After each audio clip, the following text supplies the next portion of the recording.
샬롬, 주님의 평화가 수요 기도에 나오신 모든 성도님들과 함께 하기를 바랍니다.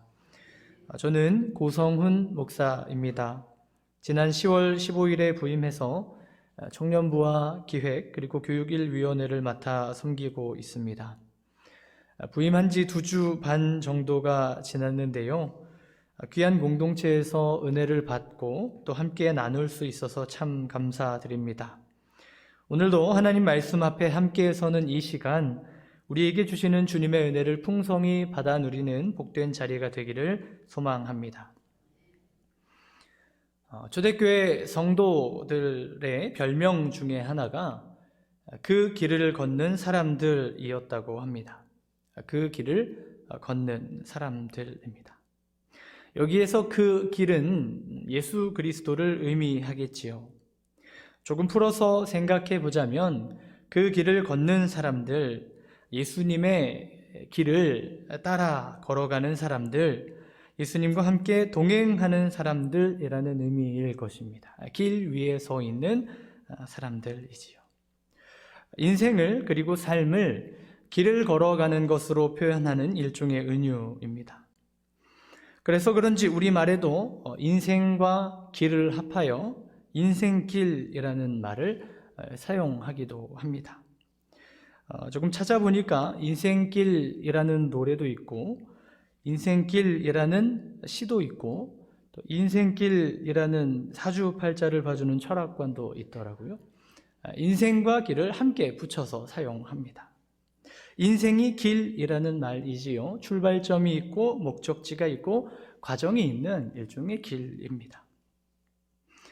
이 인생의 길을 걸어감에 있어서 참 중요한 것, 그리고 우리가 놓치지 않고 주의 깊게 보아야 할 것 중에 하나는 시간과 선택을 돌이키기가 어렵다는 사실입니다. 시간이 한번 지나가면 우리의 힘으로 그것을 다시 돌릴 수가 없습니다. 인생의 여정 중에 갈림길에서 어떠한 길을 선택한다면 그 선택 또한 반드시 우리 인생에 영향을 주고 우리의 미래를 만드는 길이 됩니다. 미국의 유명한 시인인 로버트 프로스트는 그래서 이렇게 시를 쓰기도 했다고 합니다. 훗날에 나는 어디선가 한숨을 쉬며 이야기할 것입니다. 숲속에 2갈래 길이 있었다고. 나는 사람이 적게 간 길을 택하였다고. 그리고 그것 때문에 모든 것이 달라졌다고. 로버트 프로스트의 시 가지 않는 길의 마지막 부분입니다. 세월이 살같이 빠르게 지나가고 이미 지나간 시간은 돌이킬 수 없습니다. 인생은 우리에게 때마다 시마다 어떠한 선택들을 요구하고 한 번 결정을 내리고 걸어간 길은 물을 수가 없는 것이지요. 오늘 우리가 우리의 인생을, 우리의 시간을 신중하고 사려 깊게 사용해야 하는 이유이기도 합니다. 그리스도인은 어떤 길을 걷는 사람들입니까? 우리의 인생의 길 가운데 그 길 끝에 주님께서 계심을 알고 주님을 만날 준비를 하며 걸어가는 사람들입니다. 지난 주일에 유임 목사님께서 말씀하셨듯이 이 세상에는 보이는 것이 다가 아닙니다. 보이지 않는 세계가 있고 그 세계를 인지하고 준비하며 살아가는 사람들이 바로 저와 여러분 그리스도인이지요. 사랑하는 성도 여러분, 예수님 만날 준비를 잘 하고 계시지요? 그 길을 잘 걸어가고 계십니까? 그러시리라 믿습니다. 오늘 당장 주님을 배웁게 된다 하여도 그 주님 앞에서 우리가 걸어온 삶의 여정과 선택과 길을 담대하게 그리고 진솔하게 고백할 수 있도록 우리에게 주어진 오늘이라는 시간을 지혜롭게 살아갈 수 있기를 축복하고 소망합니다. 저와 우리 성도님들이 주님 만날 그날을 준비하며 함께 이 믿음의 여정을 걸어나가는 귀한 은혜가 있기를 소망합니다. 그래서 오늘 본문인 히브리서의 기자는 그 걸음의 출발을 이렇게 이야기하고 있습니다. 본문 말씀 19절에서 20절 말씀입니다. 우리 함께 읽겠습니다. 그러므로 형제들아, 우리가 예수의 피를 힘입어 성소에 들어갈 담력을 얻었나니 그 길은 우리를 위하여 휘장 가운데로 열어놓으신 새로운 살 길이요 휘장은 곧 그의 육체니라. 아멘. 예수 그리스도를 믿고 걸어가는, 나아가는 삶을 그 길이라고 표현하고 있습니다. 세상의 여러 길들 중에 그리스도인이 반드시 통과해야 하고 향해 나아가야 하는 길을 말씀해 주고 계시지요. 그 길은 어떤 길입니까? 예수의 피를 힘입어 성소에 들어갈 담력을 얻는 길입니다. 예수 그리스도께서 저와 여러분 우리를 위해 열어놓으신 새롭고 산 길입니다. 본래 구약시대의 성소, 특별히 지성소는 아무나 들어갈 수 없는 곳이었습니다. 대제사장이 1년에 한 번 자신을 성결하게 한 뒤에 아주 조심스럽게 그리고 두렵고 떨리는 심정으로 들어가야 했던 곳이 구약의 지성소였습니다. 자칫 죄를 속죄하지 않고 들어가거나 부정한 상태로 성소와 지성소를 대하면 하나님의 큰 심판을 마주해야 하는 곳이기도 했지요. 레위기 10장을 보면 아론의 아들들이 나오는데 그 중에 나답과 아비후라는 아들들이 있었습니다. 이들이 하나님의 회막에서 섬길 때에 하나님께서 명하시지 않은 다른 불을 가져다가 분향하였다고 합니다. 그때에 불이 나와서 그들을 삼켜 목숨을 잃은 일이 있었지요. 두려운 곳입니다. 그만큼 쉽게 생각할 수 없고 가볍게 대할 수 없는 곳이 성소였고 특별히 하나님의 임재를 상징하는 지성소였습니다. 그래서 성소와 지성소 사이에 있었던 것이 무엇입니까? 휘장입니다. 동물의 가죽을 두껍게 엮어 만들어서 지성소에 아무나 들어올 수 없도록 막아두었던 휘장이 있었습니다. 성소에서 제사장들이 성소를 섬기다가 갑자기 죽임을 당하면 안 되기 때문이었지요. 그렇게 쉽게 다가갈 수 없고 감히 차마 마주할 수 없었던 그 지성소가 언제 커다란 변화를 맞게 됩니까?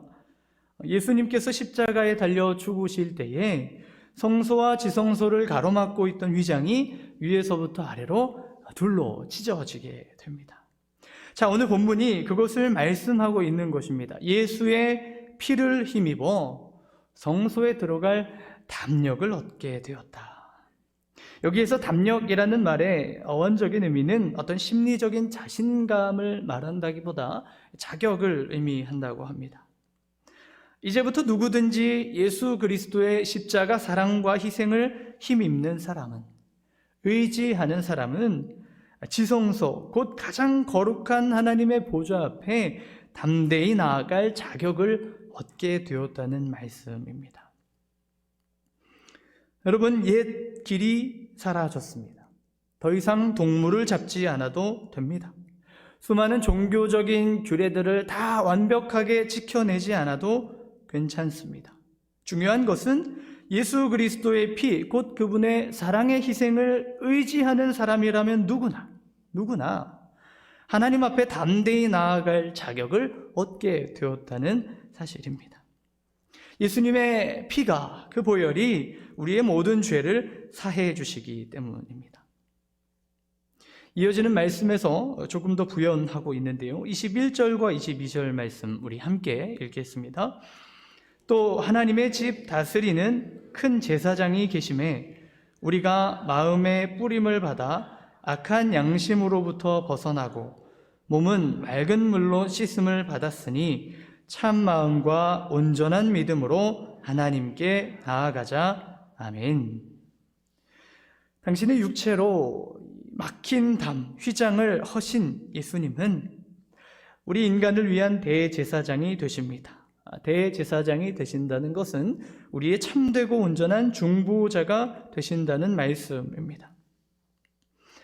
주님 당신의 백성들을 악한 양심에서, 세상의 악한 일들에서 건지시고 또 정결하게 씻으시고 참 마음과 온전한 믿음으로 하나님께 나아가도록 도우시는 분이 우리의 유일한 중보자이신 예수 그리스도이십니다. 그래서 히브리서 기자는 그러므로 하나님께 나아가자, 하나님께 나아갑시다 권면합니다. 이 지점에서 우리가 잠시 머무르면 좋겠습니다.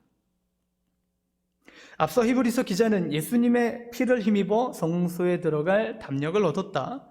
예수님이 새로운 산 길이시다. 대제사장이신 예수님이 당신의 백성들을 도우신다 말씀해 주셨습니다.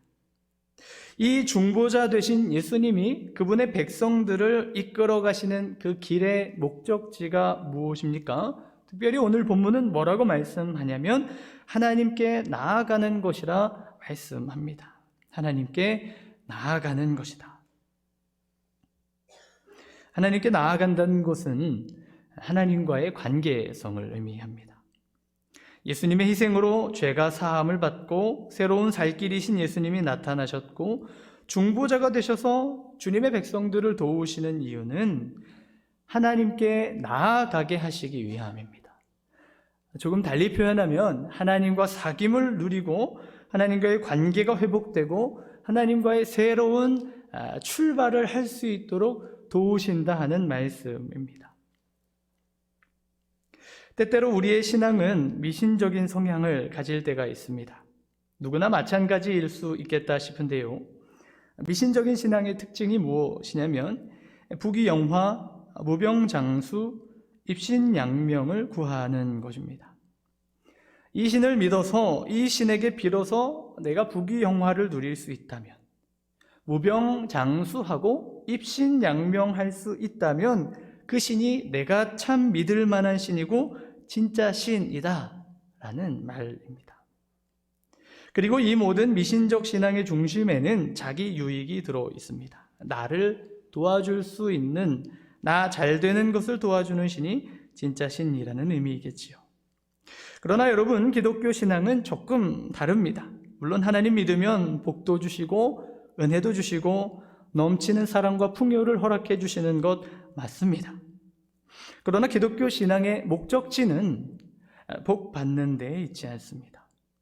하나님과의 새로운 관계로 나아가는 데 아주 중요한 지향점이 있다는 것을 우리가 놓치지 말아야 할 것입니다. 우리의 신앙이 혹 내가 받을 것들에만 집중하고 있었다면 이제는 거기에서 한 걸음 더 나아가 하나님께 나아가 하나님과의 새로운 관계를 추구하며 만들어갈 수 있어야 한다는 말씀이지요. 하나님께서 나를 얼마나 사랑하시는지, 하나님께서 나의 어떤 부분을 고쳐가기를 원하시는지, 하나님께서 나와 우리 교회와 공동체를 통해 이 세상에 어떤 일을 이루기를 원하시는지 그 하나님의 마음과 생각에 관심을 가지고 하나님과 함께 인생의 여정, 신앙의 여정을 동행하여 걸어가는 것, 그것이 우리 그리스도인들에게 아주 중요한 신앙적 지향이고 방향이 될 줄 믿습니다. 바라기는 저와 우리 성도님들이 이 하나님과의 관계, 하나님께 나아가 하나님과 사랑의 관계, 친밀한 관계, 하나님의 뜻을 알아가는 이 아름다운 관계 가운데 주님과 함께 동행하며 나아가는 귀하고 복된 은혜가 함께 하기를 간절히 바라고 기도합니다. 신앙의 여정을 걸어가는 과정 가운데 또 한 가지 참으로 중요한 것은 함께하는 사람과 공동체입니다. 태초에 하나님께서 사람을 만드시면서 이렇게 말씀하셨지요. 사람이 혼자 사는 것이 좋지 아니하니. 창세기 2장 18절 상반절 말씀입니다. 하나님은 사람을 만드시되 혼자 있게 하지 않으셨습니다. 함께 동역하고 함께 걸어가고 같이 살아낼 수 있는 동반자를 만들어 주셨습니다. 그리고 말씀하셨지요. 생육하고 번성하여 땅에 충만하라. 그것이 하나님께서 기뻐하시는 뜻이자 하나님의 계획이었습니다. 혼자서 살아남기보다 서로 협력하고 함께 동역하고 하나님의 그 선하신 뜻을 따라서 하나님의 뜻에 순종함으로 세상을 함께 다스리는 것이 하나님의 명령이자 기뻐하시는 뜻이었습니다. 그러나 인간이 타락하고 난 뒤에 세상이 약해졌습니다. 사람이 연합하여서 하나님께 등을 돌립니다. 사람이 사람에게, 서로가 서로에게 담을 쌓고 벽을 세우고 등을 돌립니다. 함께 도우며 살아가기보다 혼자 살아남기 위해 경쟁하고 싸우고 죽이는 일들이 역사 속에서 수없이 반복되어 왔습니다. 우리가 살아가는 이 세상에서 우리가 어렵지 않게 볼 수 있는 세상의 잔인함과 삭막함이 교회 밖을 나가면 얼마나 많이 있는지요. 부정할 수가 없습니다. 특히 히브리서가 기록되던 때에는 세상의 삭막함과 어려움뿐만 아니라 기독교에 대한 박해와 조롱도 있었습니다. 그래서 신앙을 지켜가는 것이 참 쉬운 일이 아니었던 때입니다. 이러한 세상을 살아가고 있는 이들에게 히브리서의 기자는 소망을 굳게 잡아야 한다고 말씀하는데요. 본문 말씀 23절 말씀입니다. 또 약속하신 이는 미쁘시니 우리가 믿는 도리의 소망을 움직이지 말며 굳게 잡고. 아멘. 소망을 굳게 잡고 믿음으로 살아가라 말씀하십니다. 하나님의 사랑, 신실하시고 변하지 않는 사랑을 의지하여 포기하지 말고 희망을 품고 살아가라는 말씀입니다. 그런데 그 희망의 걸음이 어떤 삶으로 드러나야 합니까? 우리 본문 말씀 24절과 25절을 함께 읽겠습니다. 서로 돌아보아 사랑과 선행을 격려하며 모이기를 패하는 어떤 사람들의 습관과 같이 하지 말고 오직 권하여 그날이 가까움을 볼수록 더욱 그리하자. 아멘. 서로 돌보아 주라고 말씀하십니다. 사랑과 선행을 격려하라고 말씀하고 계십니다. 여기에서 격려하다는 말의 조금 명확한 뜻은 이 격려한다, 이렇게 격려해 준다라는 의미보다 조금 더 강한 말이라고 해요. 그래서 NIV 성경 같은 경우에는 박차를 가하다, ESV 같은 경우에는 분발시키다라고 번역합니다. 사랑과 선행을 분발시키는 것입니다. 사랑과 선행에 박차를 가하게 하는 것입니다.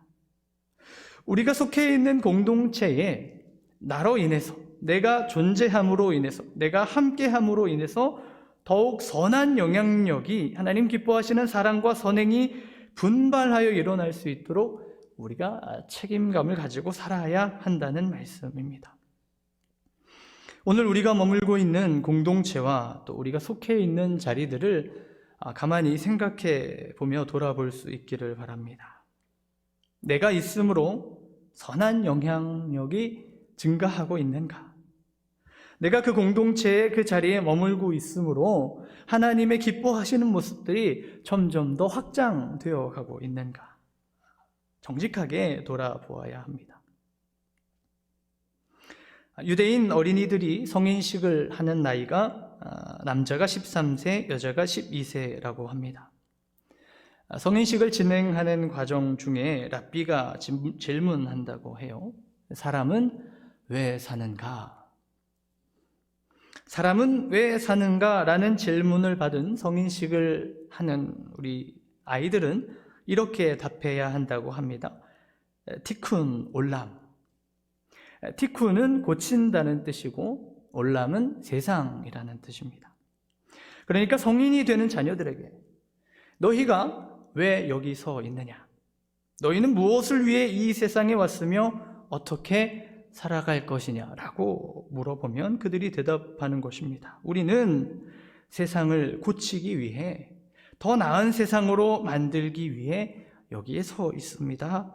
대답하는 것입니다. 여러분, 하나님께서 맡겨주신 이 세상이, 그리고 사회와 나라가 완전하지 않습니다. 타락의 영향 가운데 있는 세상은 여전히 죄와 악과 시기와 다툼으로 가득 차 있고 병들어 신음하고 있습니다. 세상의 빛인, 그리고 빛이어야 하는 교회는 어둠 가운데 있는 세상 한복판에서 예수 그리스도의 빛을 드러내야 할 사명을 가지고 있습니다. 오늘 우리가 과연 하나님께서 맡겨주신 가정과 자녀와 교회와 세상 속에서, 그리고 우리의 관계 속에서 어떤 의미들을, 어떤 영향력들을 만들어가고 있는지를 돌아볼 수 있기를 바랍니다. 서로 돌아보아 사랑과 선행을 격려하며 모이기를 패하는 어떤 사람들의 습관과 같이 하지 말고 오직 권하여 그날이 가까움을 볼수록 더욱 그리하자. 관계의 벽을 만들고 경쟁하고 내가 살기 위해 남을 죽이는 세상의 질서, 모이기를 패하고 서로 등을 돌리는 세상의 문화를 따르지 말고 예수 그리스도의 사랑과 희생 안에서 이제는 우리가 서로를 돌보아야 합니다. 돌봄이 필요한 이들을 돌보고 격려하고 분반시키고 선한 역사와 사역을 이루기 위해서 혼자 할 수 없습니다. 함께 하나님의 뜻을 이루며 나아가는 삶을 살아야 하는 것입니다. 오늘 우리가 걸어간 그 걸음은 우리를 따라오는 후대의 사람들에게 이정표가 될 것입니다. 이리저리 갈지차로 걸어간다면 우리 뒤를 따라오는 이들은 그것을 똑같이 배울 것입니다. 싸우고 경쟁하고 등지는 모습을 만일 보인다면 우리의 후대는 그것을 학습할 것입니다. 그러나 우리가 그 타락의 사슬을 예수 그리스도의 사랑으로 끊어내고 서로를 돌보는 문화로, 서로를 지켜주는 문화로, 서로를 격려하고 하나님의 선한 뜻이 드러나기 위해 북돋아주며 분발하여 나아가는 자리로 함께 모여 하나님의 역사를 이룬다면 우리의 시대뿐만 아니라 우리의 후대에도 하나님의 선한 역사가 열매로 아름답게 거두게 될 것입니다. 저와 여러분이 그 소망을 가지고 그 믿음을 가지고 함께 하나님의 선한 역사를 위해 걸어가는 귀하고 복된 은혜가 가득하기를 바랍니다. 사랑하는 성도 여러분, 오늘 우리는 말세를 살아가고 있습니다. 마지막 때를 살아가고 있습니다. 속히 다시 오겠다 약속하신 주님의 그 약속이 언제 이루어질지 알 수 없는, 아니 곧 이루어지게 될 것을 믿음으로 바라보며 그날을 기다리는 자리에, 시간에 우리가 함께 서 있습니다. 우리 모두는 주님 앞에 곧 서게 될 것이고 우리의 인생의 걸음에 대해서 주님 앞에서 고백해야 할 때가 다가옵니다. 그때에 주님, 저는 최선을 다했습니다. 부족하지만 하나님의 선한 뜻 이루기 위해 열심히 섬기고 살아냈습니다. 그렇게 우리의 진실한 고백을 담아 주님께 올려드릴 수 있기를 소망합니다.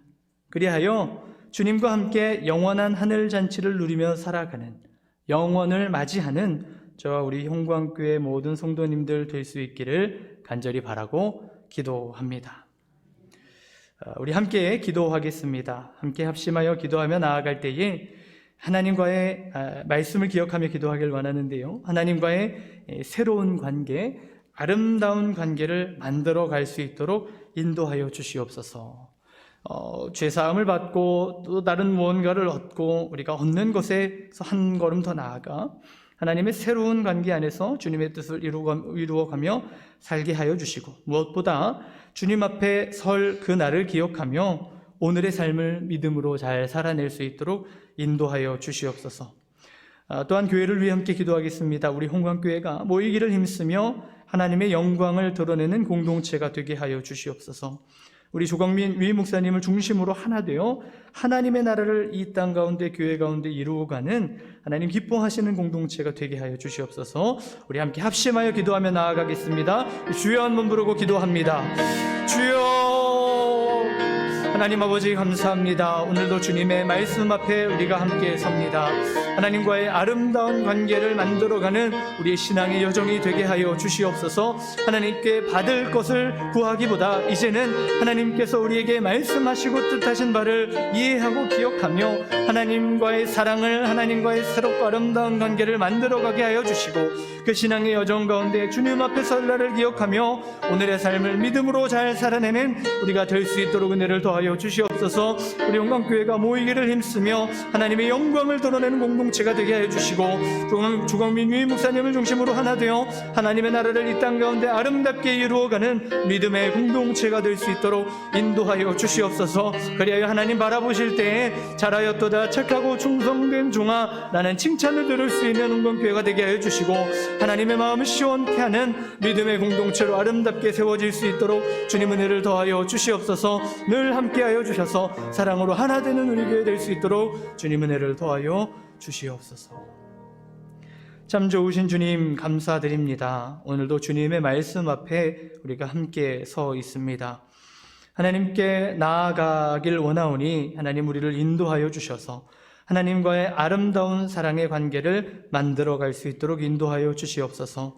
마지막 때를 기다리며 또 주님 다시 오실 날을 고대하며 그날을 준비하며 살아가는 믿음의 삶의 여정이 될 수 있도록 인도하여 주시옵소서. 우리 홍광교회를 기억하여 주시고 날마다 모이기를 힘쓰며 함께 선한 하나님의 역사를 드러내는 공동체가 되게 하여 주시고, 조강민 유임 목사님을 중심으로 하나 되어서 우리 교회가 하나님의 나라를 이 땅 가운데 이루어갈 수 있도록 하나님 은혜를 더하여 주시옵소서. 함께 하시고 우리를 통해 영광 받으실 주님의 은혜를 기대하며 예수 그리스도의 이름으로 기도드립니다.